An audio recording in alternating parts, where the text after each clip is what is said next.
When I finished my Woodland Witch hat, I knew her wardrobe wasn't complete. She needed a cloak just as grand, something to make her feel at home in the forest. My name is Katora, and you have found the Mythical Maker's Workshop.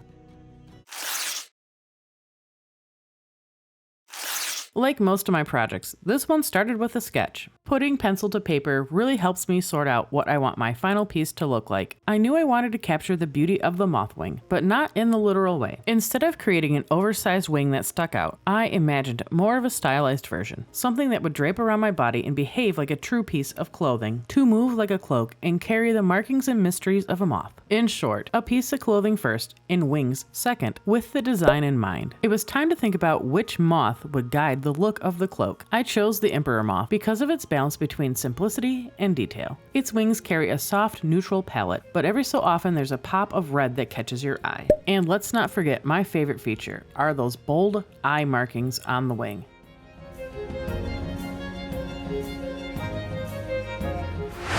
To start the pattern, I cut out the 4-wing shape on a piece of cardboard, then I transferred it to a roll of flooring paper. I picked my roll up from the painting section of a big boxed hardware store. Depending on where you shop, it's also referred to as builder's paper. You can also use wrapping paper to make your pattern.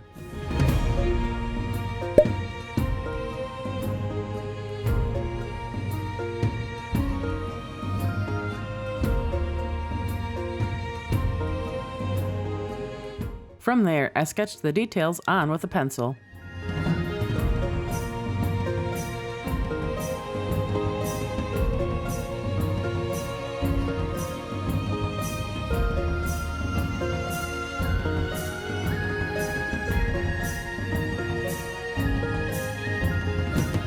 Once I was happy with the layout, I went over everything with a permanent marker. If you are playing along at home and you own a projector, this would be a great time to use it, but I don't, so hand drawing it works just fine for me.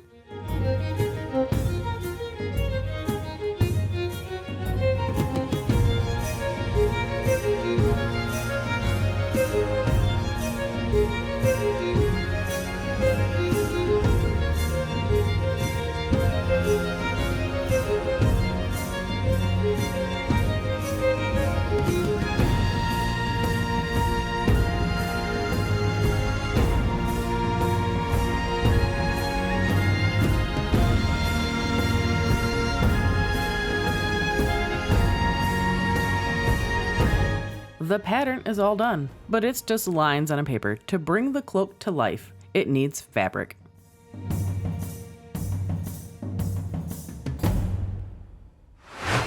For the main fabric, I'm using felt that's meant for crafting. It's a little flimsy on its own, but my thought was that the layer of paint would stiffen it up just enough to hold its shape, while letting it still flow like a cloak. For the lining, I turned to something I already had on hand, an old curtain given a second life as a part of a witch's wardrobe. And for the final touch, I pulled out a scrap of fur I had left over from a costume I made years ago.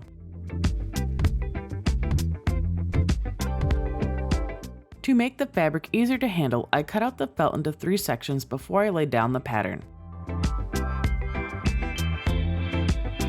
When cutting out the pattern, I gave myself a generous seam allowance to work with. Whenever possible, I like to work with what I already have on hand before running out and buying new supplies. Recycling materials not only keeps costs down, it gives each piece a history woven into the final project.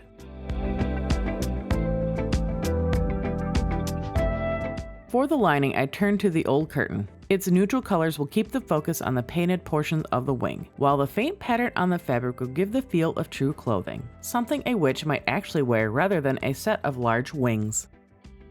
I cut out the curtains just like I did the felt earlier. When cutting out the curtains, the only thing I had to keep in mind was making sure the pattern ran in the same direction. Next came the details, the part where you have to really trust the process. I cut the pattern apart piece by piece and traced the markings onto the felt with an invisible ink fabric marker.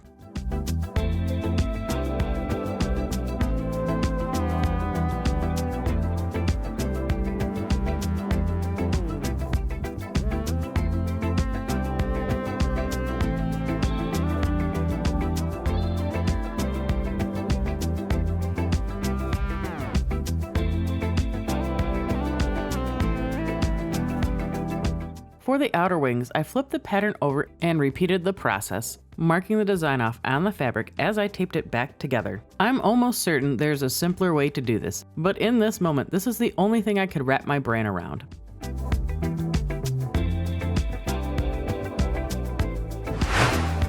For the wing veins, I wanted them to stand out from the rest of the fabric, so I used yarn. To attach it, I set up my sewing machine with a wide zigzag stitch. To help guide the yarn, I taped a bent paper clip to the machine, just above the presser foot, and then fed the yarn through just like thread.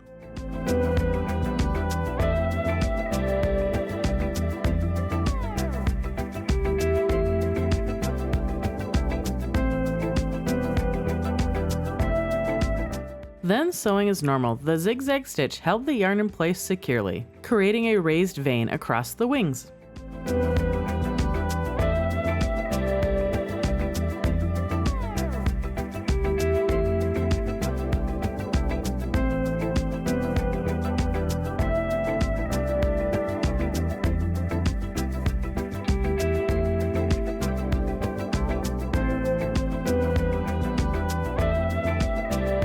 Thank you for stopping by the workshop and spending a little time with us. If you haven't already, give that like button a tap, and join us by subscribing for more mythical makes and nerdy adventures. And for a bonus round, if you're really enjoying this video, could you leave your favorite bug emoji in the comment section? This will help the algorithm know that this video is worth sharing.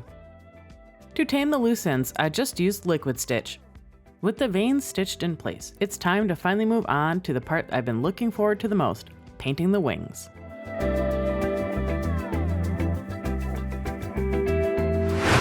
Before diving headfirst into painting, I ran a few tests on scrap felt to see which one would work best. 3 rose to the top, and each gave very similar results. What matters most to me was finding a paint that wouldn't turn the fabric stiff and unyielding. Yes, the wings need structure, but they also need the flexibility to flow like a cloak.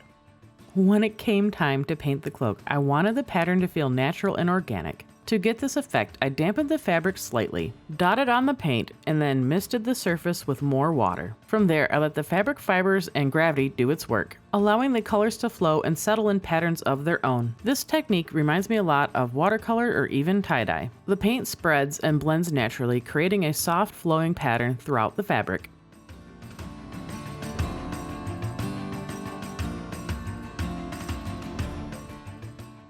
Here you can see the magic of the process, the wings just after the paint has hit the fabric, and how they have changed after the colors have settled and dried. A little bit of bleeding is a part of the process, and I actually love it. It adds to the natural and organic feel of the wing. Once the base layer was in place and allowed to dry, it was time to add the details. For this step, I didn't wet the fabric beforehand, although I might miss certain areas while the paint is still wet for a softer line.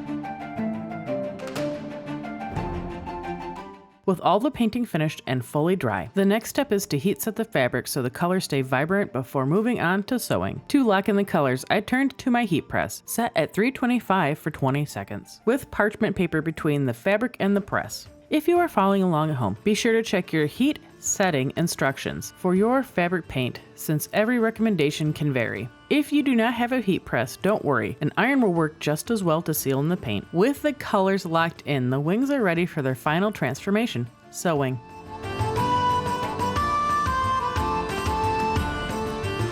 I admit, I am no master seamstress. My background is in fine art, not fiber art. I know just enough about sewing to be dangerous. To assemble the wing, I placed the 2 right sides together so the wrong sides were facing out, clipped and pinned them into place. Marked where I wanted to sew with chalk. Then I ran it through my sewing machine with a straight stitch.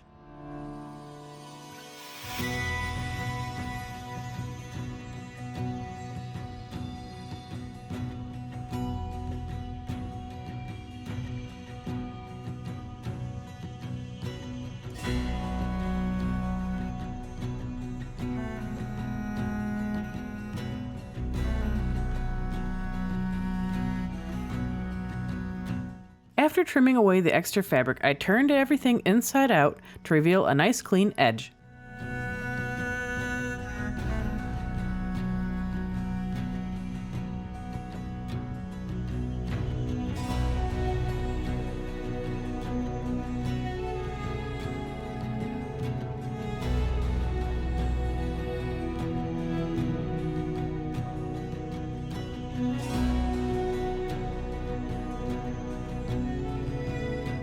To keep the two layers secure and prevent the lining from rolling up, I went back over the wings with a straight stitch as close to the edge as possible.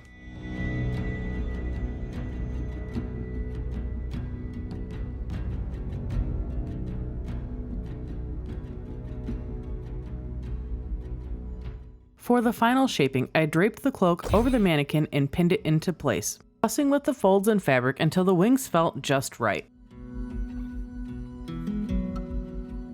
Also, trimming away extra fabric so the top wouldn't feel so bulky. It's here that my inexperience with sewing becomes most obvious, but sometimes trial and error is a part of the magic. With the cloak finally taking shape on the mannequin, it's time to join the 3 wing panels together.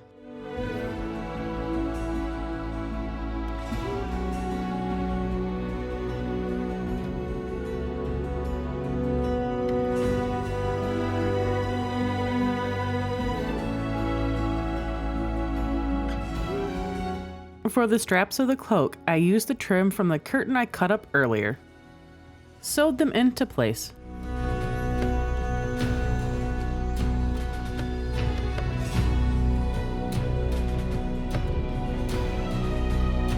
For the final touch, I added a strip of fur around the collar to represent the body of the moth. When cutting the fur, I made sure not to cut all the way through, just the fabric that was holding the fur together. This will give your fur a nice soft edge. I like to use a box cutter for this part.